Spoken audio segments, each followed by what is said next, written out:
अनुच्छेद देखते हैं क्या है। लिखा है, जलवायु परिवर्तन के कारण वास्तव में कुछ पादपों को का वर्धन काल अधिक लंबे हो जाने और अधिक कार्बन डाइऑक्साइड मिलने से का लाभ पहुंच सकता है। तथापि अपेक्षाकृत अधिक उष्ण विश्व के अन्य प्रभावों जैसे कि नाशक जीव, सूखा, बाढ़ के अधिक हो जाने का हानिकर होना कम हो जाएगा। विश्व कैसे अनुकूलन करेगा?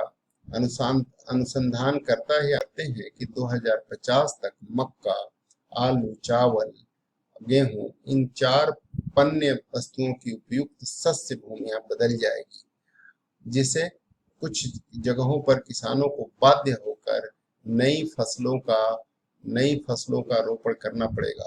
तापन से कुछ कृषि भूमियों को लाभ पहुंच सकता है और कुछ को नहीं। एकमात्र जलवायु की उपज को निर्धारित नहीं करती। एकमात्र जलवायु ही उपज को निर्धारित नहीं करती। एकमात्र जलवायु ही उपज को निर्धारित नहीं करती। राजनीतिक परिवर्तन, विश्वव्यापी मांग और कृषि पद्धतियां इस बात को प्रभावित करेंगी कि भविष्य में कृषि भूमियां कैसा निष्पादन करेंगी। कई सारे कारण इसमें लिखे हुए हैं।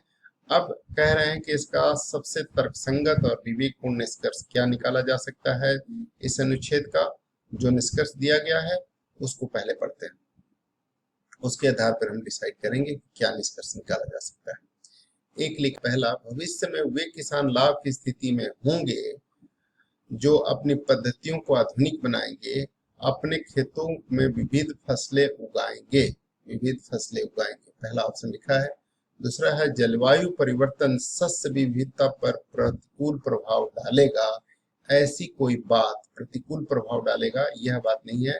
शस्य विविधता की इसमें वकालत की गई है और ये कहा गया है कि कुछ शस्य भूमियां बदल जाएगी जो इन 4 प्रकार के मक्का, आलू, चावल और गेहूं, ये 4 पन्ने वस्तुओं की उपयुक्त जो भूमियां हैं जिसमें ये फलती फूलती हैं, वो बदल जाएंगी। क्यों? इससे बाध्य होकर किसानों को नई फसलों का रोपण करना पड़ेगा, क्योंकि जो भी भूमियां हैं उसमें परिवर्तन होगा। तापन से कुछ कृषि भूमियों को लाभ पहुंच सकता है और कुछ को नहीं, ये लिखा है। तो ये प्रतिकूल प्रभाव पड़ेगा शस्य विविधता पर, यह नहीं इसमें परिलक्षित होता है। यह निष्कर्ष नहीं निकाला जा सकता है। ये निकाला जा सकता है कि इन 4 के बारे में सिर्फ बात कही जा रही है, तो विविधता पर प्रतिकूल प्रभाव पड़ेगा, एडवर्स इफेक्ट पड़ेगा, यह बात नहीं इससे परिलक्षित होती है और यह निष्कर्ष के रूप में नहीं निकाला जा सकता है। प्रमुख फसलों को नई शस्य भूमियों में स्थानांतरित करने से कृषि के अधीन सकल क्षेत्र में अत्यधिक वृद्धि होगी। यह भी सब जो स्टेटमेंट होता है यह इसको वीक बनाता है। अत्यधिक वृद्धि होगी और इस प्रकार समग्र कृषि उत्पादन बढ़ेगा। प्रमुख फसलों को नई शस्य भूमियों में स्थानांतरित करने से कृषि के अधीन सकल क्षेत्र में अत्यधिक वृद्धि होगी।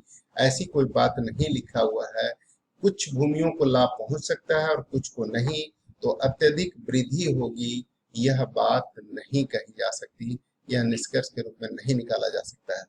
जलवायु परिवर्तन सर्वाधिक महत्वपूर्ण कारक है जो भविष्य में कृषि अर्थव्यवस्था को प्रभावित करेगा। कृषि अर्थव्यवस्था को प्रभावित करने के लिए जो लिखा है वो सिर्फ एक जलवायु परिवर्तन ही कारक नहीं, मात्र जलवायु ही उपज को निर्धारित नहीं करती। परिवर्तन, विश्वव्यापी मांग और कृषि पद्धतियां, ये सब जो है इस बात को प्रभावित करती हैं। तो ये जो लिखा है कि जलवायु परिवर्तन सर्वाधिक महत्वपूर्ण कारक है, कैसे कहा जाए कि इनमें से कौन से कारक सबसे महत्वपूर्ण है? इतने सारे कारक की बात कही गई है।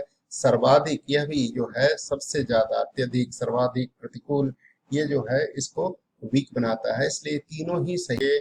तो इसका अर्थ है कि ये जो पहला ऑप्शन है यही एकमात्र सही हो सकता है। कोई और इसमें कंक्लूजन के रूप में नहीं निकाला जा सकता है।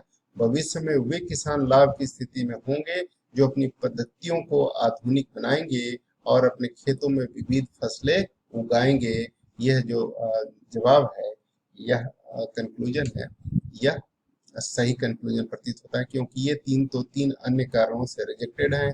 तो मोस्ट जो तर्कसंगत, सर्वाधिक तर्कसंगत और विवेकपूर्ण निष्कर्ष की बात जो कही जा रही है वो सिर्फ पहला हो सकता है, क्योंकि ये 3 तो हो नहीं सकता। और ये 3 भविष्य में वे किसान लाभ की स्थिति में होंगे जो अपनी पद्धतियों को आधुनिक बनाएंगे।